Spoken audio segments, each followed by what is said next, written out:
Hi guys, welcome back to my channel. இந்த வீடியோவில் Christmas ஸ்பெஷலாக என்னென்ன கேக் பண்ணலாம் அப்படிங்கிறது தான் பார்த்துட்ருக்கோம்.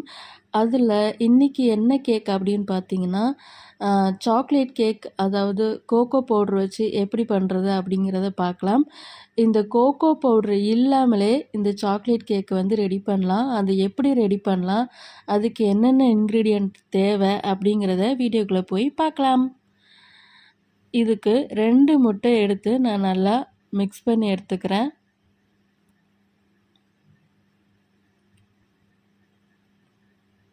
வீடியோ எடுக்கிறதும் நானே, கேக் செய்கிறதும் நானே. ஸோ வீடியோவில் ஏதாவது மிஸ்டேக் இருந்தால் என்னை மன்னிச்சிடுங்க. இந்த சாக்லேட் பவுடர் எதில் நான் எடுத்திருக்கேன்னு பார்த்தீங்கன்னா, அதுக்குள்ளே இது வந்து சுகர் வந்து நான் பொடியை அரைச்சி எடுத்துக்கிட்டேன். அதை ஆட் பண்ணிவிட்டு நல்லா மிக்ஸ் பண்ணி விட்டுறலாம். அந்த சாக்லேட் வந்து ஹைட் அண்ட் சீக் பிஸ்கட் இருக்குது பார்த்திங்களா, அது வந்து நல்லா நைஸாக அரைச்சி எடுத்துக்கோங்க. அந்த வீடியோ வந்து மிஸ் ஆகிடுச்சு. ஸோ இதை இப்போது மிக்ஸ் பண்ணி நல்லா எடுத்துக்கலாம். இது கூடவே நம்ம பொடி பண்ணி வச்சுருக்க அந்த சாக்லேட் பவுடரையும் நான் ஆட் பண்ணிவிட்டு நல்லா மிக்ஸ் பண்ணிக்கலாம்.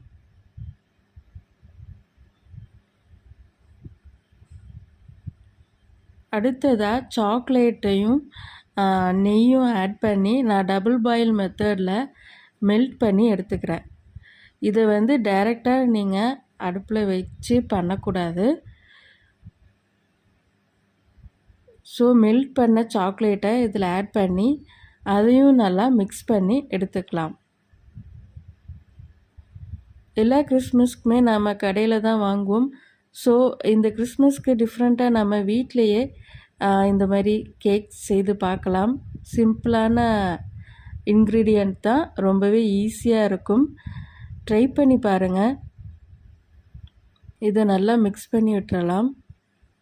இப்போ நான் மிக்ஸ் பண்ணி விட்டுட்டேன். அடுத்தது பார்த்திங்கன்னா மைதா மாவு சலித்து ஆட் பண்ணிக்கலாம். இது கூடவே நம்ம பொடி பண்ணி வச்சுருக்க சாக்லேட் பவுடரையும் நான் ஆட் பண்ணிக்கிறேன். ஆட் பண்ணிவிட்டு எல்லாத்தையும் நல்லா மிக்ஸ் பண்ணி விட்டுறலாம்.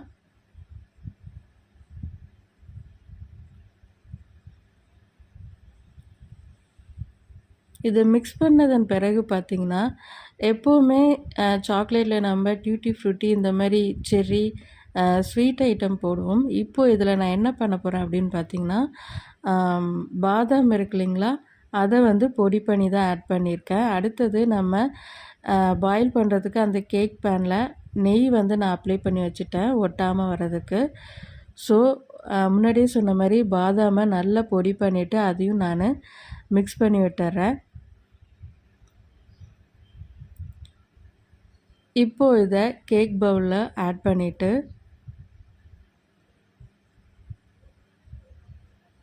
நல்லா சமமாக இருக்கிற மாதிரி ரெடி பண்ணிக்கலாம். இப்போது ரெடி ஆகிடுச்சு. இது மேலேயே நான் பாதாம் பொடியாக இருக்கிற இதெல்லாம் வந்து நான் இதில் தூவி விட்டுக்கிறேன்.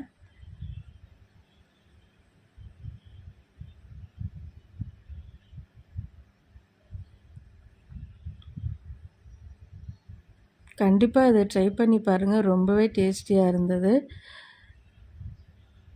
இது கூடவே நீங்கள் பேக்கிங் சோடா வந்து ஆட் பண்ணிக்கோங்க, நல்லா சாஃப்டாக இருக்கும். ஸோ பேன் வச்சுட்டு அதில் சால்ட் ஆட் பண்ணி இது நல்லா வேக வச்சு எடுத்துடலாம். ஒரு 30 மினிட்ஸ், அதாவது 15 மினிட்ஸ் மீடியம் ஃப்ளேம்லையும் 15 மினிட்ஸ் லோ ஃப்ளேம்லையும் வச்சு வேக வச்சு எடுத்துடலாம். அந்த ஹோல்ஸ் வந்து க்ளோஸ் பண்ணிவிடுங்க. இப்போ பார்த்திங்கன்னா ரெடி ஆகிடுச்சு. இந்த ஸ்டிக் வச்சு பார்த்தோம்னா ஒட்டாமல் வரணும். ஸோ ஒட்டாமல் வந்தாச்சு. இப்போது கேக் வந்து ரெடி ஆயாச்சு. இதுலேருந்து எடுத்தோடனே கொஞ்சம் நேரம் அந்த ஹீட்டெல்லாம் ஆற விட்டுருங்க. சூடு போனதுக்கு பிறகு தான் நம்ம கேக் வந்து கட் பண்ண ஆரம்பிக்கணும். அப்படி இல்லைன்னா கட்டாய் வந்துடும். சூடு நல்லா ஆறுனதன் பிறகு இப்போ கேக் பார்த்திங்கன்னா சூப்பராக ரெடி ஆகிருக்கு. பார்த்தாவே உங்களுக்கு தெரியும்.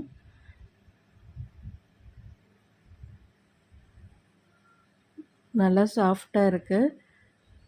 இப்போ பாருங்கள், இதை கட் பண்ணி எடுத்துடலாம். கட் பண்ணி எடுத்து உங்கள் செல்ல குழந்தைங்களுக்கு ஊட்டி விடுங்க. ரொம்பவே சூப்பராக ஃபீல் பண்ணுவாங்க.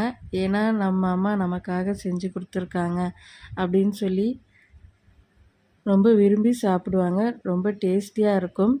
கண்டிப்பாக ட்ரை பண்ணி பாருங்கள். நீங்களும் இதே மாதிரி உங்கள் குழந்தைங்களுக்கு செஞ்சு ஊட்டி விடுங்க. இதை விட வேறு என்னங்க சந்தோஷம் இருக்க போகுது. தேங்க்யூ.